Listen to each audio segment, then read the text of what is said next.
I get lots of questions from readers and listeners. Here's one I just got from a pastor who's considering moving from the King James Version to a contemporary translation.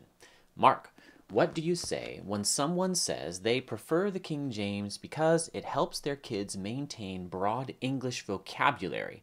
I'm not looking to pick a fight with anyone, just curious to hear your thoughts. There are two kinds of breadth when we talk about a broad English vocabulary, and the technical terms for these are synchronic and diachronic.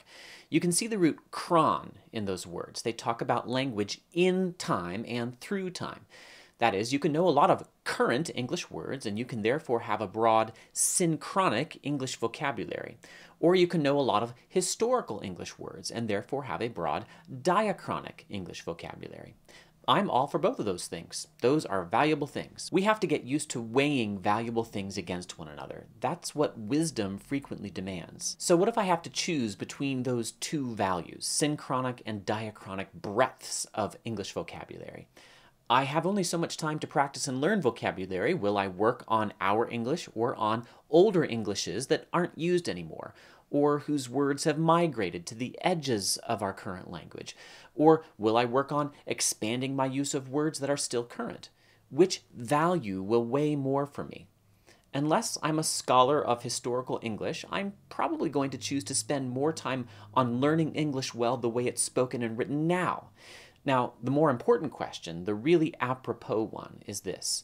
What if I have to weigh the value of learning older English words and syntax and punctuation and other dimensions of language against the value of understanding my Bible and of other people understanding the Bible when I read or quote the Bible to them? Especially my own children, but also people whom I evangelize or preach to. 1 Corinthians 14 tells me, I think, to value intelligibility more. Edification requires intelligibility. If I don't fully understand what I'm saying, and if other people are not even doing as well as me, I need to set aside the valuable pursuit of mastering the early modern Elizabethan English of the King James Version and let intelligibility weigh more. That doesn't mean it's fruitless or worthless to read the King James Version, any more than it's fruitless or worthless to learn the English of Shakespeare. I, with Dan Wallace and many other scholars, urge all Christian people to read through the King James Version at least once in their lives. It has exerted an outsized force on our language and on countless Bible study resources. So for those cultural and practical reasons alone, it's worth a read. But I have to observe that when someone says they prefer the King James Version because it helps their kids maintain a broad English vocabulary, all that I've been talking about is not what they seem to mean. They don't think of language as diachronic, as changing over time and yet maintaining vitality. They think of English as shrinking and decaying over time. They think our English is not as good as Elizabethan English. This all sounds good initially because we attach a lot of cultural value to Elizabethan forms. Surely Shakespeare's English is just better than ours, more capable of beauty and precision, right? But this just doesn't work once you examine the particulars. Precisely how has English changed in the last 4 centuries? Is it really and truly important? Important enough to risk our kids failing to understand some of God's words, to teach them dead words like caul, C-A-U-L, and besom? Can we just say fat and broom instead? Is that noticeably poorer English? I don't think so. Sure, it's nice to know those dead words, words we don't use anymore, words from Elizabethan English. It might help while reading Shakespeare someday. But then there's my other category of archaic words in the King James, what I call false friends. I've discovered about 50 examples, which together occur approximately 500 times in the King James text. I have yet to do a formal count, though I am currently working on this. These are words that people don't know they don't know, like halt in 1 Kings 18:21. Most people today read, "How long halt ye between two opinions?" and they assume that halt here means stop or waver, but it doesn't.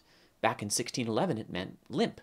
English has changed in such a way so as to make this word misleading in a context like this one. It's a false friend. It's one thing to tell your child, read this archaic Bible version and look up all the words you don't know. That sounds like a reasonable thing to do when the kid is 17 and has already read the Bible in his English.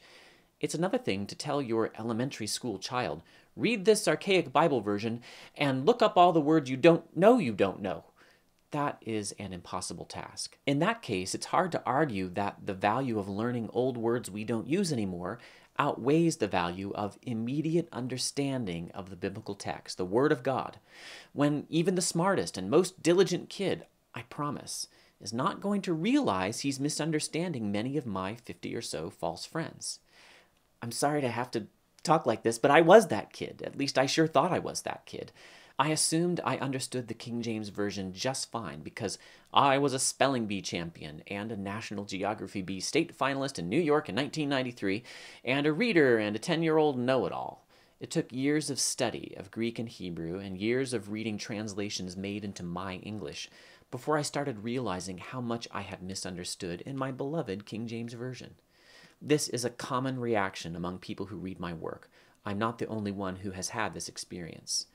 I cannot recommend giving children a King James Version until after they've read the Bible in their English.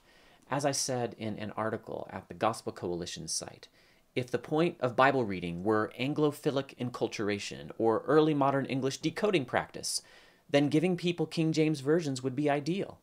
But if the point of reading the Bible is understanding what God said, then people should be given the Bible in their English, not someone else's.